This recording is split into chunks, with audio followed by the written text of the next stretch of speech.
और श्रीमद् भागवत का श्लोक कहता है, भगवान कृष्ण कहते हैं, अहम अयम ही सर्वकल्पानां सध्रीचीनो मतो मम मद्भावः सर्वभूतेषु मनोवाक्काय वृत्तिभिः। 11वां स्कंध 29वां अध्याय और 19वां श्लोक। कि मुझे प्राप्त करने के जितने भी साधन हैं उनमें मैं सबसे अच्छा साधन वही मानता हूं कि जितने भी प्राणी हैं, जितने भी पदार्थ हैं, उन सब में मनसा वाचा और कर्मणा मेरी ही भावना किया जाए। कि कण कण में, रोम रोम में, जर्रे जर्रे में वो परमात्मा समाविष्ट है।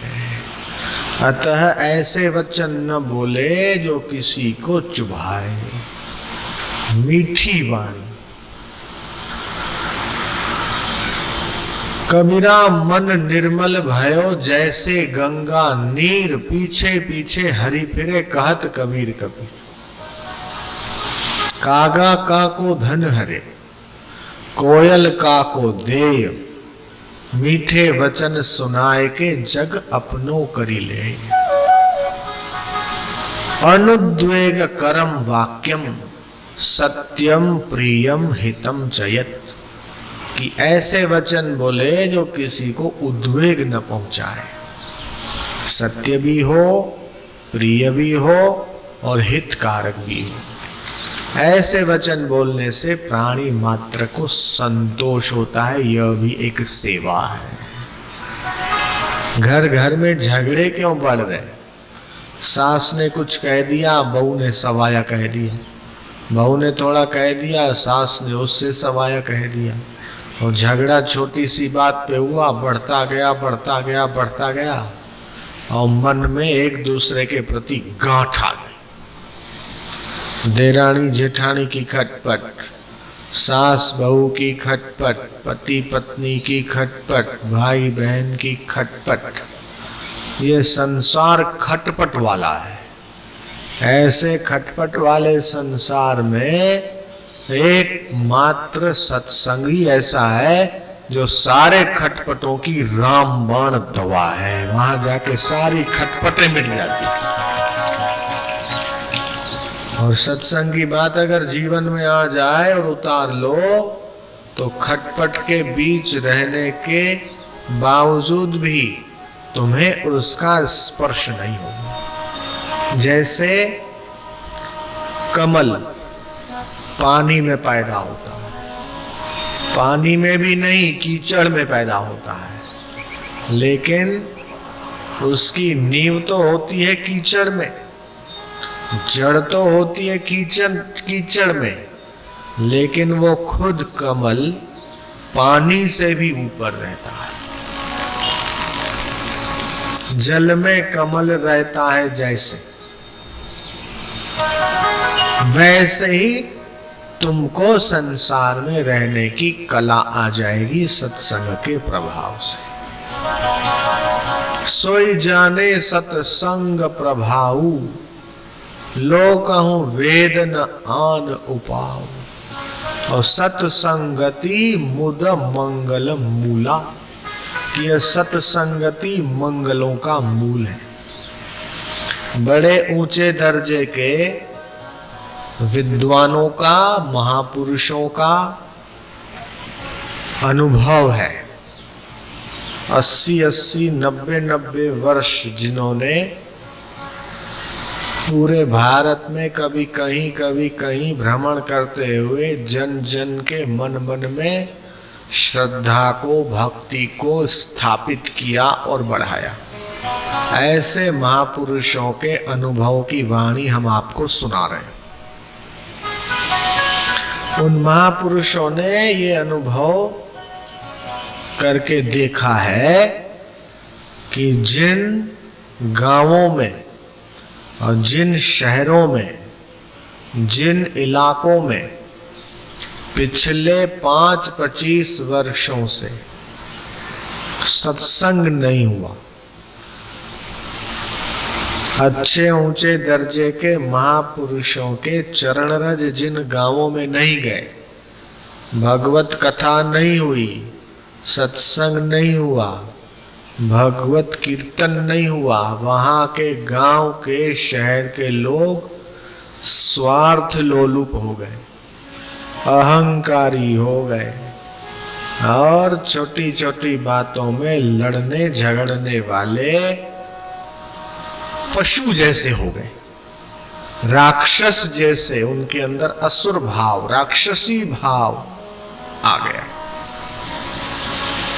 और पिछले 5-25 वर्षों से जिन जिन गांवों में, जिन जिन शहरों में संत महापुरुषों का आना जाना हुआ है, उनके चरण पड़े हैं, वहां की धरती पवित्र हुई है और वहां के लोगों में स्नेह, सदाचार, सामंजस्य, सहकारिता, सहभागिता जैसे सद्गुण विकसित हुए हैं और उनके भीतर देवत्व के गुण जागृत हुए हैं। इसलिए वर्तमान समय की यह नितांत आवश्यकता है कि भारत के हर गांव में, भारत के हर शहर में नित्य नियमित सत्संग और संकीर्तन होना चाहिए। घर घर में भगवान नाम का कीर्तन होना चाहिए, घर घर में सत्संग का गुणगान होना चाहिए। आज से कुछ 45-50 साल पहले जब भारत स्वतंत्र नहीं था, सन 1947 भारतीय स्वतंत्रता का इतिहास प्रारंभ हुआ। उससे पहले सभी जानते हैं कि अपना हिंदुस्तान गुलामी की बेड़ियों में बंधा हुआ था। जरा आइए हम लोग भूतकाल पर दृष्टिपात करते हैं। उससे पहले की भारत की स्थिति क्या थी? अन्न का उत्पादन कम था और जिनके पास था उनके पास तो 4-5 पीढ़ियां चले उतना था, और जिनके पास नहीं था वे लोग मुट्ठी भर अनाज के लिए तरसते थे।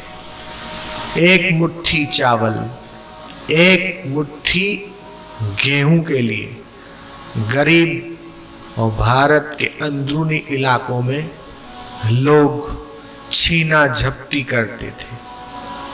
न बाप बेटे को देखता था, न माँ बेटी को देखती थी। एक मुट्ठी अनाज के लिए मानो लपक पड़ते थे। जैसे तालाब में हम मुरमुरे या चने डालते हैं और मछलियां उनको खाने के लिए कैसे लपक पड़ती है, ठीक उसी प्रकार अन्न को देखकर इस प्रकार लपक पड़ते थे। और भारत के लाखों बच्चे कुपोषण के शिकार होकर दम तोड़ देते थे और उनको अन्न के अभाव में भांति भांति की बीमारियां हो जाती थी और उनका शारीरिक विकास नहीं हो पाता था। लेकिन आज हम देखते हैं तो वैसी स्थिति नहीं है। भारत के प्रत्येक गांव में गेहूं, चावल, दाल, सब्जी है। यहाँ तक कि अन्न का उत्पादन इतना हुआ है कि भारत अन्न का एक्सपोर्ट करता है। पहले बाहर से आयात होती थी, आज यहाँ से अन्न की, फ्रूट की, सब्जियों की निर्यात होती है। हमारा कुल्लू में, हिमाचल प्रदेश कुल्लू मनाली के बीच में आश्रम है। उस आश्रम के पीछे जो खेत लगे हुए हैं वहां जो भी सब्जियां होती है वो सारी विदेश जाती है।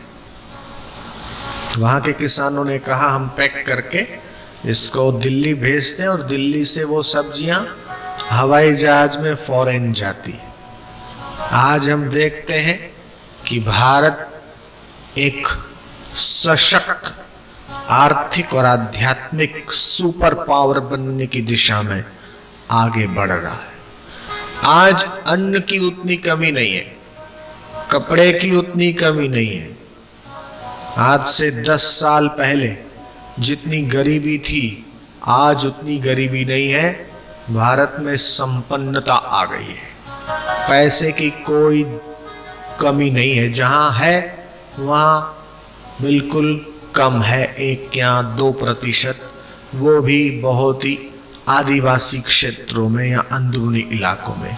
लेकिन सामान्य तौर पर हम सब के पास आवश्यकता से अधिक धन है, आवश्यकता से अधिक अन्न है, आवश्यकता से अधिक वस्त्र है। तो आज कमी किस बात की है, इसके ऊपर अवलोकन करें तो ये पता चलता है कि पहले आवश्यक वस्तुओं के अभाव में हम लोग दुखी थे। आज समस्त कपड़ा, अन्न, मकान की आवश्यकताएं पूरी होने के बावजूद भी संपूर्ण रूप से सुखी नहीं है। इसका कारण क्या है? घर घर में लड़ाई, घर घर में झगड़े।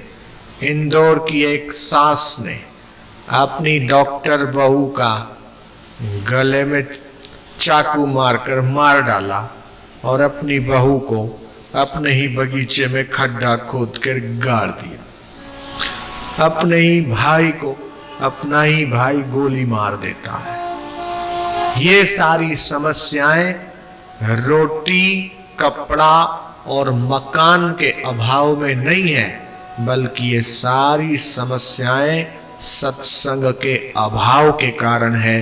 अतः जितना जितना हम लोगों का जीवन सत्संगी होगा, जितना जितना समाज में भगवान और भगवत प्राप्त महापुरुषों के प्रति श्रद्धा और विश्वास जागृत होगा, उतना उतना सारे दुख, सारे कष्ट खत्म होंगे। यही इस समस्या का समाधान है। तो सत्संगी जीवन होना आज के समय की नितांत अनिवार्यता है, नितांत आवश्यकता है।